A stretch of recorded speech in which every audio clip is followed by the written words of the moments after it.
સાવલી નગર અને તાલુકામાં આવતીકાલે યોજાનારી ચૂંટણીને લઈને આજે ભારે ચકચાર જોવા મળી હતી। ચૂંટણી પ્રક્રિયા માટે જરૂરી ઈવીએમ મશીન સહિતના સાધનો સાથે કર્મચારીઓને તેમના મતદાન મથકો પર રવાના કરવામાં આવ્યા હતા। સાવલી નગરમાં 6 વોર્ડની 24 બેઠકો માટે 12 મતદાન મથકો પર મતદાન યોજાવાનું છે।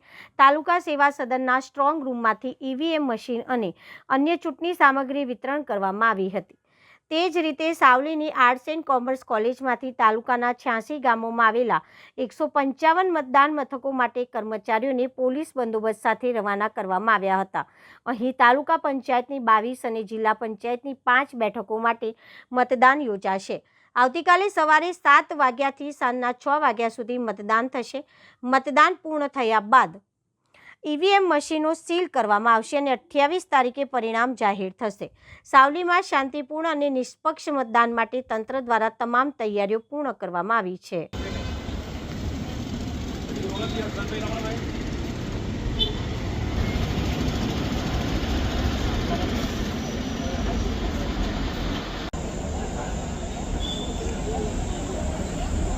બસ રવાના થઈ રહી છે। જે કોઈ મિત્રો अंदर बेसवाना बाकी હોય તો તાત્કાલિક રૂટ નંબર 16 ની બસમાં બેસી જશો। રૂટ નંબર 16 ની બસ